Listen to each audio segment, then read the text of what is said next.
World Cup. South Africa outstars didn't run. I cannot believe it. Australia go into the World Cup final.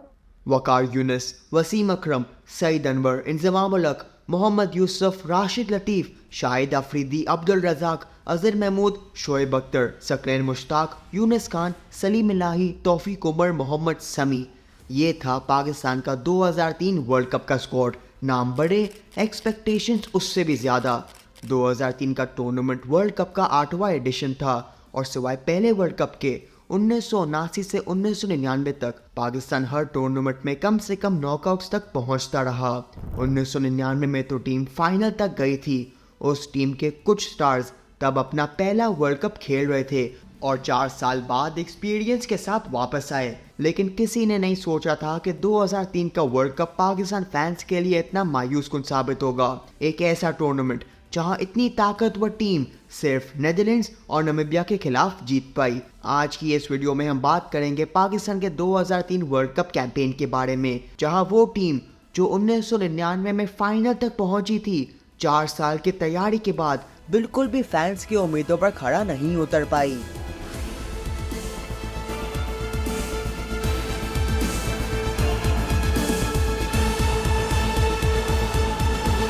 On board of the competition with a heavy heart. They see its streak being congratulated by Wasim Akram and rest of the Pakistani players. It's a big day for Zimbabwe.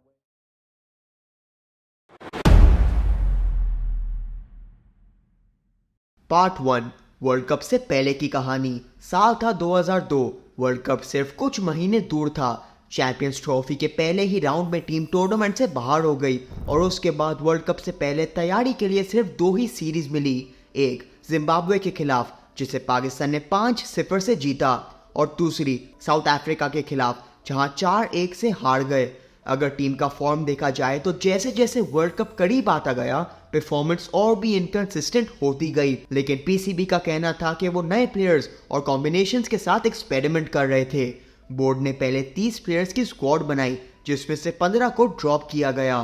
Selection process के मुताबिक पाकिस्तान ने 2 सालों में 21 नए players try किए जिनके जरिए future replacements ढूंढे जा रहे थे और फाइनल स्क्वाड को देखकर लग रहा था कि टीम में एक बैलेंस था world cup winners, senior players और क्वालिटी यंगस्टर्स का।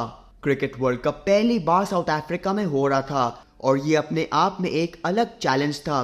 पिचेस फास्ट थी, बाउंस ज़्यादा था और सब कॉन्टिनेंट टीम्स के लिए अडेप्ट करना ज़रूरी था। हालांकि टीम्स ने यहाँ पर सीरीज खेली थी लेकिन वर्ल्ड कप का प्रेशर बिल्कुल अलग होता है। पाकिस्तान ने ना सिर्फ वर्ल्ड कप से पहले साउथ अफ्रीका के खिलाफ उन्हीं के घर में सीरीज खेली बल्कि वहाँ 3 वार्म अप मैचेस भी खेले। पीसीबी के रिपोर्ट के मुताबिक एक चीज़ जिसकी वजह से पाकिस्तान को काफ़ी नुकसान हुआ वो ये थी कि सिक्योरिटी कंसर्न्स की वजह से 1999 से 2003 तक टीम ने अपने कई होम मैचेस फॉरेन वेन्यूज पर खेले और पीसीबी का कहना था कि इतने लंबे अरसे तक पाकिस्तान से बाहर रहना प्लेयर्स को साइकोलॉजिकली अफेक्ट कर रहा था। और जहां तक कप्तानी की बात है तो पीसीबी ने वकार यूनिस को बैक किया जो 2001 से कप्तान थे। इस दौरान वसीम अकरम और वकार यूनिस जैसे सीनियर प्लेयर्स की इमरान खान से मुलाकात भी करवाई गई ताकि उन्हें वर्ल्ड कप जीतने के लिए मोटिवेशन मिल सके।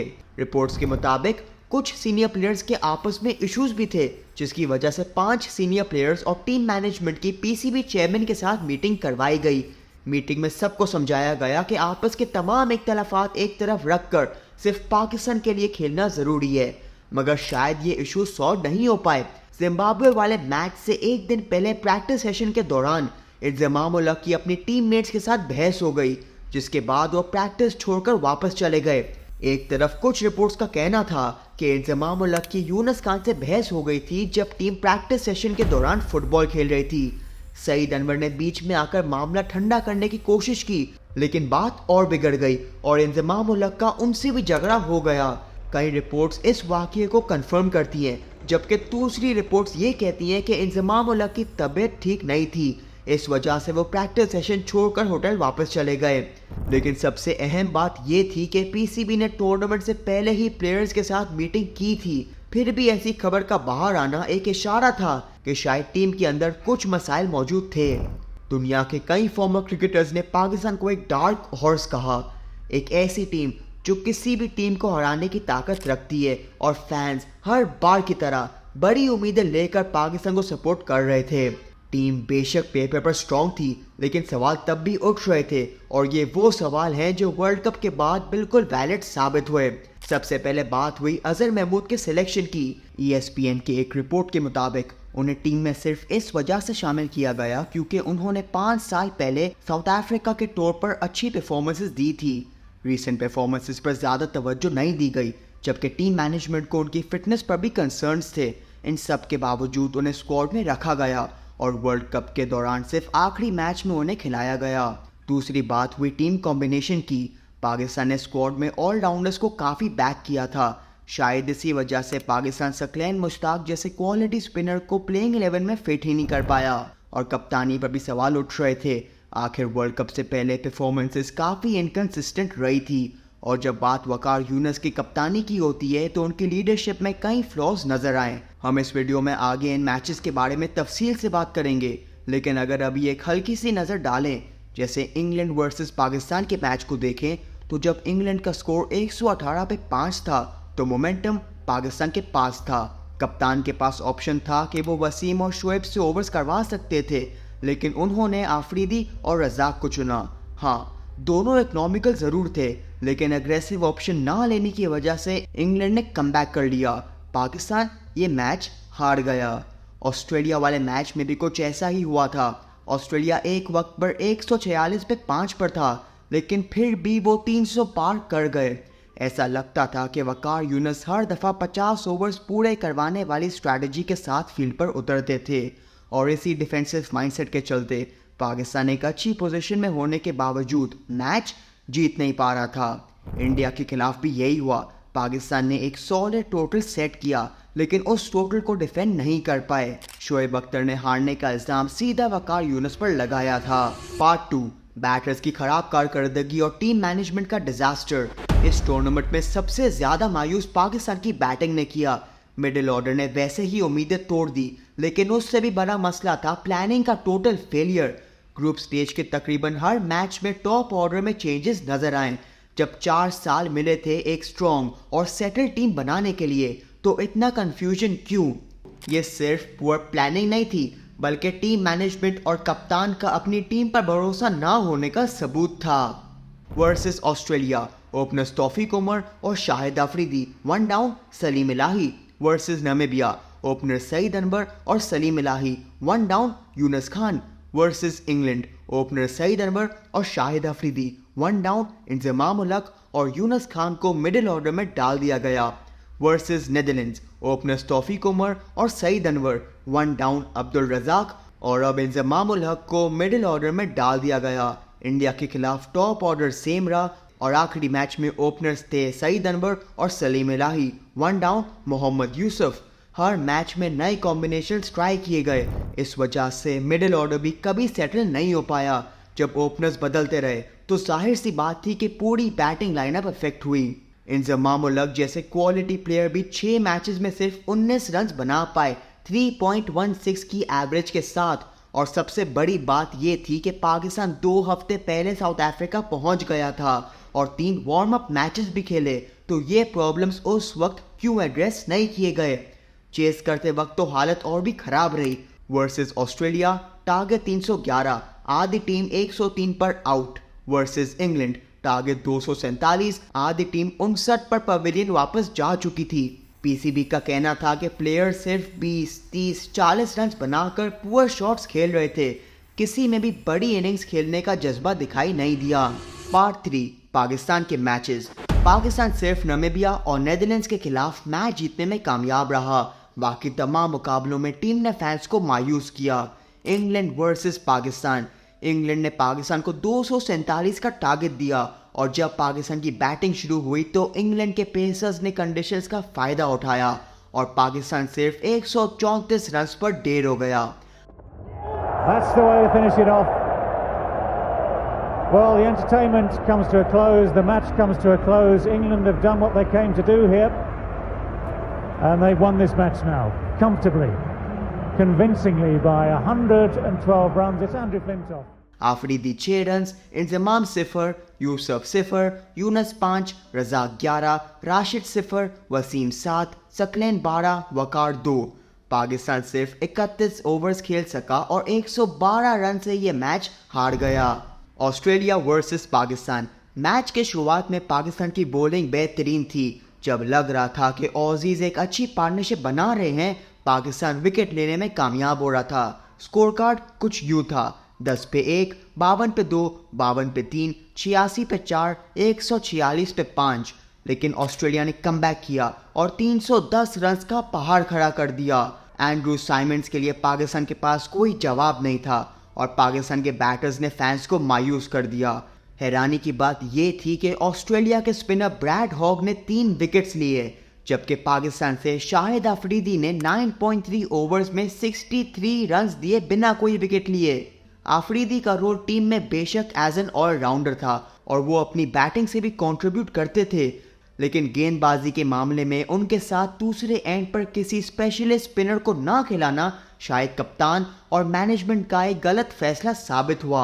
और फिर आता है वो मुकाबला जिसका सबको इंतजार होता है, इंडिया वर्सेस पाकिस्तान। ये वो वाहिद मैच था जिसमें पाकिस्तान के बैटर्स ने एक टॉप टीम के खिलाफ अच्छी कारकर्दगी दिखाई।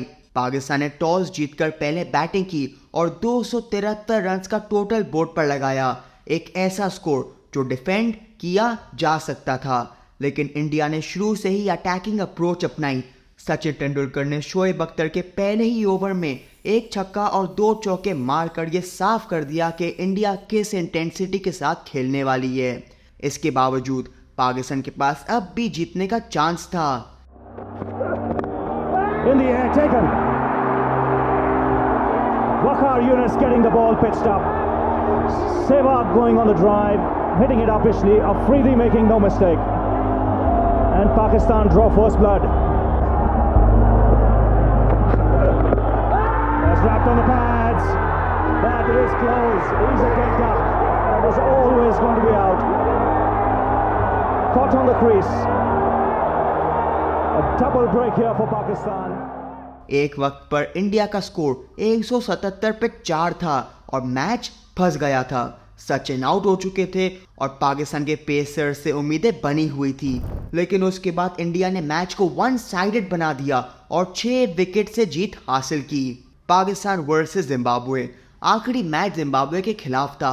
पाकिस्तान सिर्फ 73 रन पर 3 विकेट्स खो चुका था, लेकिन बारिश की वजह से मैच मुकम्मल नहीं हो सका और इस तरह पाकिस्तान पहले ही राउंड में टूर्नामेंट से बाहर हो गया।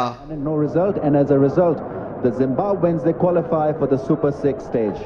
So congratulations to Heat Streak and company. Pakistan board of the competition with a heavy heart. There's the Heat Streak being congratulated by Wasim Akram and rest of the Pakistani players. It's a big day for Zimbabwe. Australia, India and now Zimbabwe qualify for the next stage. Top 3 qualify for Super 6s. Part 4 world cup के बाद की कहानी। 2003 के world cup के बाद Pakistan team पर कई सवाल उठने लगे। आखिर एक टीम जो काफ़ी मजबूत लग रही थी वो इतनी जल्दी टूर्नामेंट से बाहर कैसे हो गई। 4 मार्च 2003 को पाकिस्तान टीम ने एक स्टेटमेंट रिलीज की जिसमें उन्होंने फैंस से माफ़ी मांगी थी, लेकिन फैंस का गुस्सा कम नहीं हो रहा था और पीसीबी पर प्रेशर था कि कुछ एक्शन लिया जाए। सबसे पहले बात हुई स्टार सिंड्रोम की, जहां प्लेयर्स को ज़रूरत से ज़्यादा इंपॉर्टेंस दी जा रही थी। फोकस टीम से ज़्यादा इंडिविजुअल्स पर था, जिसकी वजह से टीम का बैलेंस बिगड़ने लगा और परफॉर्मेंसेस भी इम्पैक्ट होने लगी। वर्ल्ड कप के बाद कई प्लेयर्स को ड्रॉप किया गया, कई लेजेंड्स रिटायर हो गए, लेकिन कुछ ऐसे भी थे जो 2003 में डिसअपॉइंट करने के बाद 2007 में टीम का हिस्सा थे और 2007 तो 2003 से भी ज़्यादा बुरा साबित हुआ। पाकिस्तान आयरलैंड तक से हार गया। And it has sailed out of the ground. A big one. Historic pictures. Ireland have beaten Pakistan and beaten them out of this World Cup. वापस 2003 की बात करें तो मीडिया पर भी तनकीद हुई कि मीडिया टीम को ऐसे दिखाता है जैसे पाकिस्तान कभी हार ही नहीं सकता और प्लेयर्स की लाइफस्टाइल और पर्सनल लाइफ पर ज़्यादा ध्यान होता है। और अगर कप्तानी की बात करें तो पीसीबी ने राशिद लतीफ़ को कप्तान बनाया और टीम को रीबिल्ड करने की जिम्मेदारी दी, लेकिन सिर्फ कुछ महीने बाद सितंबर 2003 में उन्होंने रिजाइन कर दिया। पीसीबी ने डोमेस्टिक स्ट्रक्चर, टीम ऑफिशियल्स और कंसल्टेंट्स को रीस्ट्रक्चर करने के साथ साथ 30-35 प्लेयर्स का एक पूल बनाने की बात की ताकि सिलेक्शन प्रोसेस को कंसिस्टेंट बनाया जा सके। लेकिन 4 साल बाद वही हुआ जिसका डर था, एक और डिसअपॉइंटिंग वर्ल्ड कप, वही पुराने मसले, वही प्लानिंग की कमी, और आज भी कई चीज़ें अब तक नहीं बदली। शायद यही वजह है कि साल 2000 के बाद पाकिस्तान सिर्फ 2 आईसीसी टूर्नामेंट्स जीत सका है और 2000 के बाद 50 ओवर्स वर्ल्ड कप में सिर्फ एक बार सेमीफाइनल्स तक पहुंचा है, वो भी केन्या के बराबर का रिकॉर्ड जो खुद 2003 में सेमीफाइनल खेल चुके हैं। आखिर में सवाल ये है कि और कौन सी गलतियां थी जिनकी वजह से पाकिस्तान टूर्नामेंट में बेहतर परफॉर्म नहीं कर पाया। और आज के लिए इतना ही।